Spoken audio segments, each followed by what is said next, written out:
हमारे साथ डॉक्टर प्रवीण सिंह है, जिनसे हम बात करते हैं जो हृदय विशेषज्ञ है और हमारे क्षेत्र में काफ़ी पेशेंट आज इन्होंने देती है।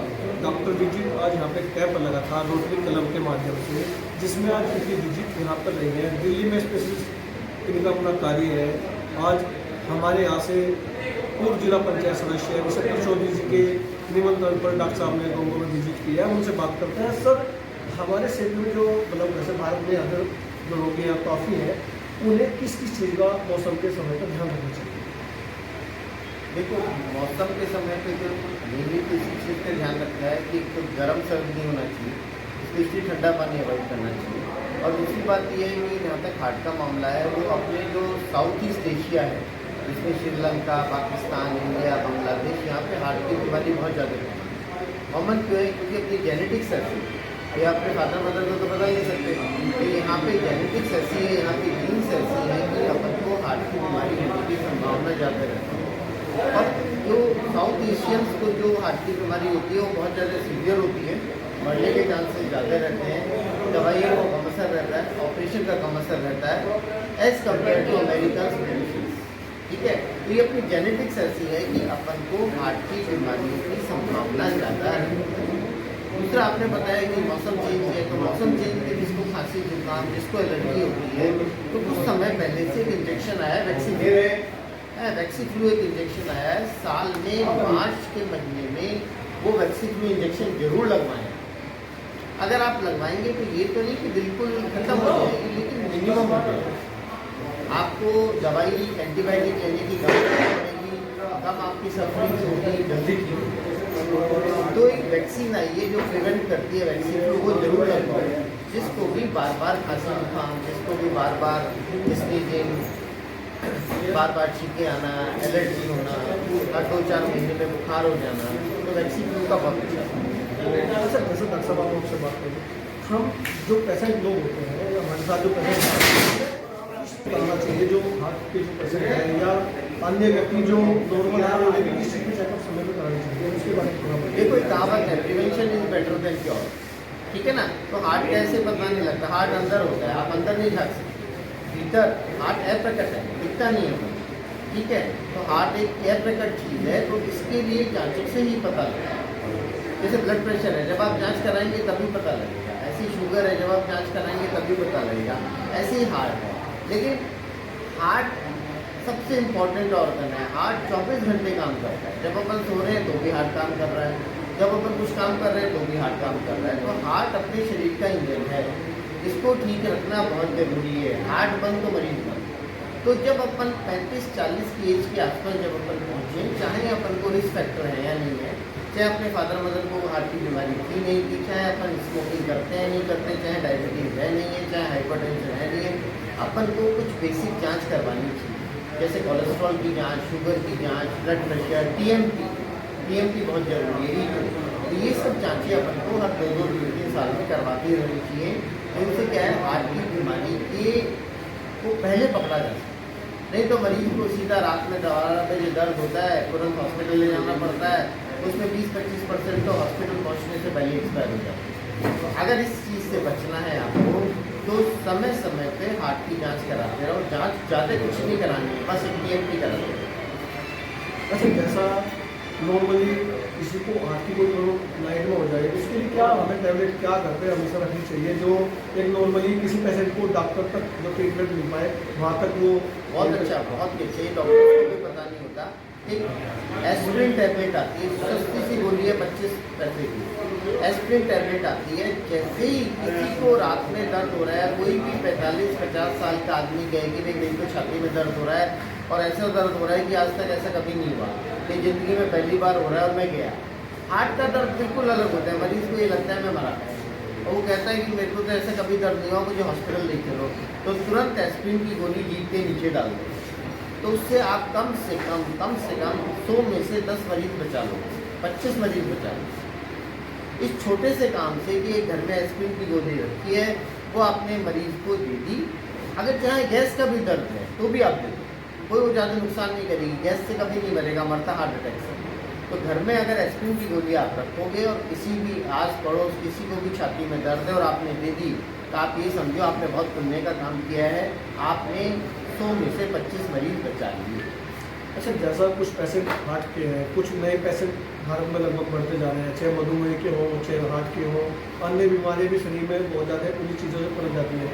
तो हमें इस चीज़ का उन लोगों को परहेज करना चाहिए क्या इस चीज़ के लिए? देखो एक कहावत है कि अगर आपको 60 साल में हेल्दी रहना है तो आपको 16 साल में शुरू करना है। अपन अपनी जो नेचुरल लाइफ है उसे भूलते जा रहे हैं। अपन ना कभी पार्क जाते हैं, ना कभी अपन पेड़ों के साथ बैठते हैं, ना कभी अपन जानवरों के साथ रहते हैं, ना अपन धूप में रहते हैं, ना अपन जमीन है, धरती है, उस पर पैदल चलते, उससे अपन संपर्क करते, वो सब चीज़ें खत्म हो गई हैं।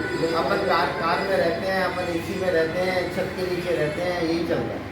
आप घर से बाइक निकलते हैं, दूध पिलाना है तो बाइक पे जाओगे, पैदल चलना ही बंद हो गया है। वो बोलते हैं ना परिश्रम छोड़ दिया है अपन ने। अब हम कोई भी काम ऐसा नहीं करते पूरे दिन में जिससे अपन को पसीना आए। तो पसीना ही नहीं आएगा तो फिर आप कहाँ से हेल्दी रहोगे। लेकिन चलो लाइफ स्टाइल ऐसा हो गया है, इस लाइफ स्टाइल के साथ ही अपन को जीना है। लेकिन फिर भी आप सुबह शाम थोड़ा सा टाइम निकालें और 1-2 घंटे ज़रूर अपने शरीर को दें, रेगुलर एक्सरसाइज करें। खान पान का बहुत ध्यान रखना पड़ता है। एक्चुअली क्या होता है, बाहर की दुनिया का तो सबको पता है, भाई पद है, पैसा है, शोहरत है, वो एक अलग चीज़ होगी। अंतर्मन में क्या है, एक अंदर दुनिया है। अंदर दुनिया को ठीक रखना बहुत ज़रूरी है। इस अपने शरीर पे कम से कम 10 करोड़ छोटे छोटे बैक्टीरिया वायरस इस शरीर पे डिपेंडेंट है। आपकी बॉडी नहीं है, आपकी लाइफ नहीं है, आपके शरीर के अंदर 10 करोड़ से ज़्यादा लाइफ है। उस लाइफ को क्या पसंद है, जो एप्रकट है, जो अंतर्मन में, उसको क्या पसंद है, उसको सलाद, उसको ये पाव भाजी वगैरह पसंद नहीं है। उसका खाना क्या है, आपकी जीभ को चॉकलेट, पाव भाजी, इस तरह की चीज़ें पसंद हो सकती हैं। लेकिन अपना खाना क्या होना चाहिए, अपन को सलाद खाना है, अपन को फ्रूट्स खाना है। हाँ, रोटी चावल खा सकते हो लेकिन कम मात्रा में, दूध से दही, छाछ, इन चीज़ों का ज़्यादा प्रयोग करना है। तो अपने जो अंदर लाइफ है वो बहुत प्रसन्न रहेगी, बहुत खुश रहेगी और आप हेल्दी रहेंगे। तो अगर आप अपने शरीर के अंदर जो भी 10 करोड़ बैक्टीरिया है उनको खुश रखेंगे, उनका ध्यान रखेंगे, तो बॉडी आपकी बहुत अच्छी चलेगी। उल्टा रहा है, अपन सिर्फ जीभ का ध्यान रखते हैं, अपन चाट, पकौड़ी, कोल्ड ड्रिंक ये सब खाते रहते हैं, फास्ट फूड खाते रहते हैं, और अपन अपने अंदर जो लाइफ है, आदमी बढ़ जाता है। मरने का मतलब ये थोड़ी है कि लाइफ खत्म हो गई। आपके शरीर के बैक्टीरिया जीवित रहते हैं, आपके वायरसेस जीवित रहते हैं, वो आपकी बॉडी को धीरे धीरे पिघलाते हैं। तो उस शरीर के अंदर जो अंतर्मन में है उसका ध्यान रखना बहुत जरूरी है, तो ही आप ठीक है। अच्छा, जैसा मधुमेह के जो पेशेंट बन रहे हैं उनसे भी हार्ट की बहुत ज़्यादा प्रॉब्लम होती है। हाँ, ये मधुमेह, हार्ट, ब्लड प्रेशर, किडनी की बीमारी आपस में रिश्तेदार तो उसके लिए जो मधुमेह के पेशेंट है उन्हें किस चीज़ का ज़्यादा है। तो इन सब की आपस में रिश्तेदार है। कोई भी बीमारी अकेले नहीं आती। जहाँ मधुमेह चलेगा तो उसके साथ उसका भाई है ब्लड प्रेशर, वो भी चलेगा, उसका बड़ा भाई है हार्ट अटैक, वो भी चलेगा। ये सब आपस में रिश्तेदार है। तो इन सबको कंट्रोल करने का मैंने क्या पता है, वही तरीके हैं। अपने अंदर वाले शरीर को क्या पसंद है, खाना ढंग का, स्वस्थ खाना, प्लांट्स वाला, और दूसरा रेगुलर एक्सरसाइज। ये दोनों चीज़ें बहुत जरूरी है। अच्छा, जैसा डॉक्टर साहब आपने बताया, अब सरकार भी जो मोटा अनाज है उस पर काफ़ी जोर दे रही है, उसका क्या कारण रहेगा, हमारे शरीर पर क्या फर्क रहेगा? नहीं, मोटा अनाज, कोई भी मोटी चीज़ है वो अच्छी रहती है। ये आजकल नया ट्रेंड आया गया था रिफाइंड, ये सिर्फ पैसे कमाने की चीज़ें थी, मतलब बहुत ज़्यादा हम इसको पसंद नहीं करते। मोटे अनाज का ये फ़ायदा होता है कि आप फाइबर बहुत ज़्यादा जाता है। जब फाइबर बहुत ज़्यादा जाता है तो आपका पेट, मैंने क्या बताया, जो अंतर्मन में है, मोटे अनाज से आपके जो 10 करोड़ बैक्टीरिया हैं वो खुश हो जाते हैं।